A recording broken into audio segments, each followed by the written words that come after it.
কিন্তু শোনেন, একটা হইলো মানুষ আর একটা হইলো জিন। এরা বিয়া শাদী করে। আর ওই যে মোরগ মুরগি, হাঁস হাঁসি, গরু ছাগল, বরকি বেড়া, বাঘ সিংহ সব পরকিয়া করে। এর মধ্যে কোনো বিয়া শাদী নাই। পরকিয়া পরকিয়া কি এর ফ্রেন্ড। তো একদিন একটা বাঘের খুব শখ হইল যে আমি পরকিয়ায় বিশ্বাসী না, বিয়া করুম। তাই আরেক বোনের আরেক বাঘিনীর লগে এই বিয়া শাদী ঠিক হইছে। দুই বোনের মধ্যে একটা হুলস্থুল কাণ্ড হয়ে যাইতেছে। কি হয়েছে? বাঘে বিয়া করব। তাই বিয়া শাদী ঠিকঠাক তারিখ মারিক দিছে, বরযাত্রা হাইজা যাইব, বউ লই আইব, বুঝলেন নি? বিরাট অবস্থা।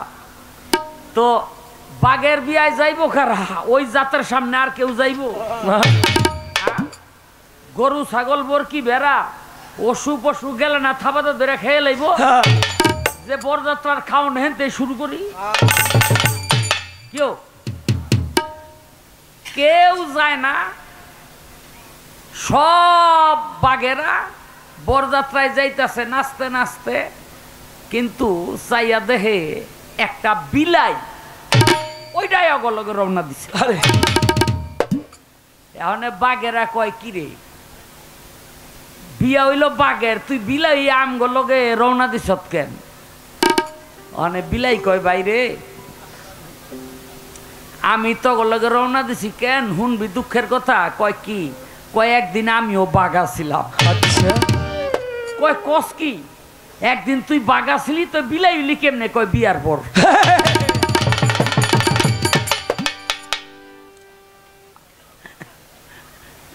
যেই বিয়াটা করছি বউ আমারে বিলাই বানায় এলাইছে। এখন আমি আনন্দে নাচতাছি। যেই বনের মধ্যে বাঘ গোত্রীয় বিলাই একমাত্র আমি, কিন্তু আরেকটা বার্তাছে বিয়া করতে যাইতেছে। এইটাও কয়দিন পর আমার মতো বিলাই হইব, এই জন্য আমি এত নাচি। এখন ভাই যেই গোত্রেই হোক যেই জাতেই হোক, নারী হইল এমন একটা জিনিস, এর লোকে খুব একটা বাড়াবাড়ি করা যায় না। এরকম একজন আমার প্রতিপক্ষ পড়ছে, যার জন্য আমার সাবধান থাকতে হবে যেন আমার বিলে বানায় এলাইতে না পারে।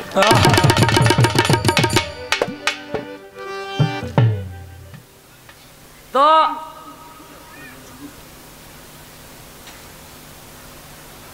আরেকটি কথা তিনি রাখলেন যে নবীরা মুরিদ হয়েছিল কিনা।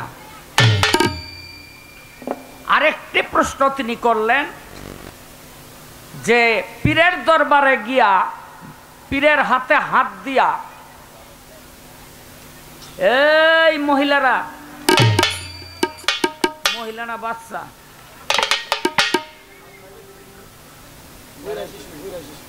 এই হাত দিলে গুরু হলো বাবা আর ভক্ত হলো তার সন্তান। ভালো। আবার শুনি গুরু হলো স্বামী, ভক্ত হলো তার স্ত্রী। তো বাবা এটা স্বামী হয় কি করে, এই হলো তার জিজ্ঞাসা। আসতে খুব খেয়াল করে শুনবেন। দেখেন,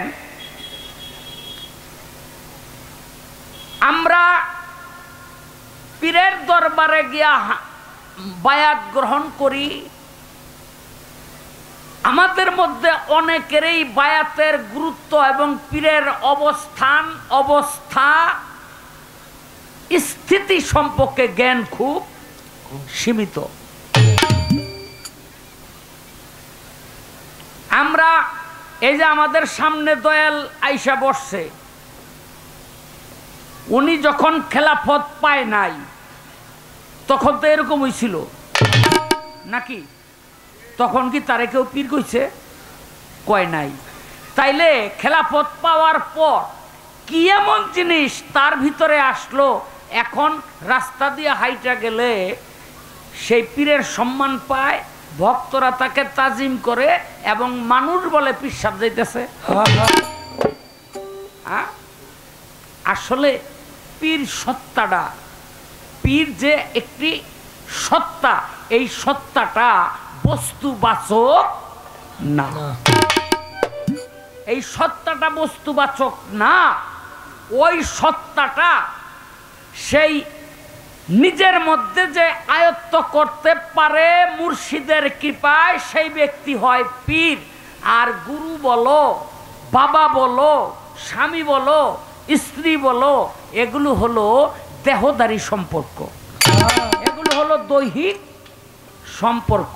আমি একটি গান করব, যে গানটি গাইলে তুমি বুঝতে পারবা। একটা গান আছে, সুন্দর সাজিয়া সুন্দর খুঁজিয়া যৌবনের কর সুন্দর স্বামীর করণ, সুন্দর গুরুচরণ কর্মকারবারি, সুন্দর অলংকার ঘড়ি, সুন্দর অঙ্গতে তুমি করগা ধারণ, সুন্দর কলঙ্কের হার কণ্ঠেতে পরগা এবার, সুন্দর সাজিয়া করো স্বামীরও করো। আপনি পীরের দরবারে হাত দিবেন, গুরুর হাতে হাত দিবেন, আর সমাজের মানুষ আপনাকে কলঙ্ক দিবে না। যদি যতক্ষণ পর্যন্ত কলঙ্ক না দিবে ততক্ষণ পর্যন্ত আপনার মুর্শিদ ভজন করা হবে না। আপনার মুর্শিদ ভজনের উপরে নির্ভর করবে সমাজে আপনি কতটুকু কলঙ্কিত হয়েছেন, আপনি কতটুকু কলঙ্কিত নিজেকে করতে পারছেন। যাহা যেই পৃষ্ঠে সূর্য আলো দেয় না ওই দিকটা থাকে অন্ধকার, আর যেই দিকে সূর্য আলো দেয় ওই দিকটা থাকে আলোকিত। ঠিক তদ্রূপ এই দুনিয়াটা হইল গুরু ভজনালয়ের জায়গা। যে মুর্শিদ ভজল সে এই অন্ধকারকে পার কইরা তার অপর দিকটা আলোকিত করে গেল, তখন আর তার অন্ধকার জগতে ফিরে আসতে হয় না। গানটার মধ্যে কি বলছে? শিশুকালে সাদি বসে কেবলমাত্র রঙ্গ রসে, যৌবনকালে সাদি বসে পাইতে রমন। হ্যাঁ, আর বুড়ি যাইয়া নিকা বসে মরণেরও হাই হুতাশে, কোন দিন যেন সমনে সে করেছে বন্ধন। কিছু কিছু মানুষ আছে বুড়া কালে মনে পড়ে এখন আমার পীর দরকার, কারণ কবরে তো ডাকতাছে, ঠিক কিনা? এখানে এরপরও কি তার নিয়ত রইল গুরু ভজন না, তার নিয়ত রইল কবর হাসর পুলসেরাত কেমনে পার হইব। এটা গুরু ভজনের নিয়তে হয় না। এই জন্য বুড়ি যাইয়ার নিকা বসে কেবলমাত্র রঙ্গ রসে, যৌবন কোন দিন যেন সমনে সে করেছে বন্ধন। কি বলা হয়েছে? শোন রে যুবতী বখিল, লাগবে না তোর সাক্ষী উকিল, একজন রয়েছে দাখিল মুহিনী ধারণ, বাদ্যে কলেমার গোটা, লাগবে না তোর হলদি কোটা, আত্মায় আলিঙ্গন।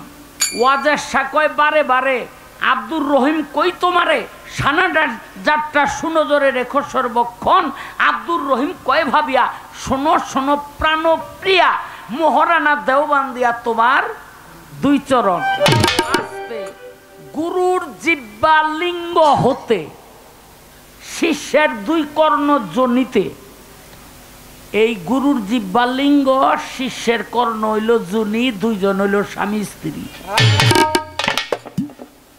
হ্যাঁ, তুমি যেটা মনে করছো সেইটা না। স্বামী স্ত্রী তুমি যেটা মনে করছো ওইটা না, ওইটা না। একজনের ছাতু মাইকা কলা দিয়া ছাতু দিয়া মিঠাই দিয়া মাইকা সকালবেলা খাইতেছে, আর কাউয়ায় কাকা করে। এখন যে খায় হ্যাঁ কয়, এই কাউয়া তুই যেটা মনে করছো ওইটা না। আর একজনে কয় কি মনে করছে, কয় ও মনে করছে গু।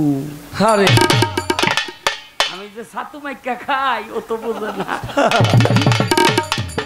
যেটা মনে করছো ওইটা না, তুমি তো মনে করছো রাত 12টার পরেরটা। হ্যাঁ কইতাম নি, রাগ করবেন না না, রাগ তো করবেন না। এক স্যামরা করছে বিয়া, এর মতো সুন্দরী স্যামরা, আবার ওই যে এই কৃষক, ওই আলু বুনে, পটল বুনে, মূলা বুনে, হ্যাঁ দাঁড়া বুনে। তাই বাসর রাইতে গিয়াই বউ দেখা ও গেছে টাসকি খাইয়া, মানে আতায় আর কয় এই জমি না আমার, আমি আলু বুনু। কইয়া রয়েছে হুইয়া। তারপরের দিন আবার আতায় আর কয় এই জমি না আমার, আমি মূলা বুনু। রয়েছে হুইয়া।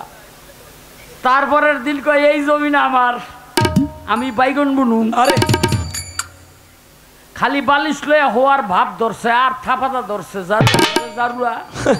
আজকা যদি তুই বাইগন না বুনস এই জমিন বর্গা দিয়ে লাভ।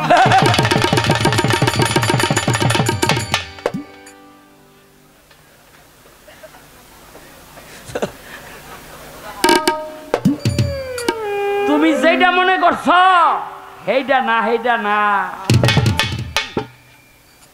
গুরুর জিহ্বালিঙ্গ হতে শিষ্যের 2 কর্ণ জনিতে সহবত করিলে তাতে হবে বীজ বপন। তাতে কি হবে? হবে জ্ঞানের ছেলে মেয়ে, রাখবে সুন্দর শান্তি দিয়ে, বাবা বলিয়ে তোমায় ডাকবে সর্বক্ষণ। কথা কোন জায়গার আর বুঝো কোন জায়গায় গিয়া। তোমারে তো কিছু কইতাছি না, তোমার উপরে ভর কইরা যারা বুঝে না তাকে বুঝাইতেছি।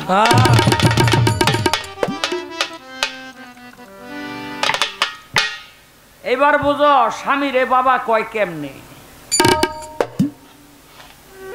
কি কইতাম, খাজা বাবাই 2 বিয়া করছে, খাজা বাবার ওয়াইফ খাজা বাবার হাতে মুড়ি দইছে, জগতের ব্যক্তি কয় খাজা বাবা কেন, এটা দোয়ার ফল। তাই হ্যাঁ 2 বউ হ্যারে বাবা বাবা কইতো না, খাজা বাবা কইতো না। ভক্তরা গিয়া কইতো বাবাই কই, দেখগা তোর খাজা বাবাই কই। কি তা আসলে তরিকতের যে বাবা আর দৈহিক সম্পর্কের যে বাবা, এই দুইটা এক জিনিস না। একটা হলো পিতা আর একটা হলো বাবা। যিনি পিতা তিনি জন্মদাতা, এবার জ্ঞানের জন্ম দেখ আর এই দেহের জন্ম দেখ, তিনি হলেন পিতা। আর বাবা হইল আবার অন্য জিনিস। আমি বলার চেষ্টা করলাম, তার আর একটা কথা আছে, জবাব করব একটা গান গাইয়া লই।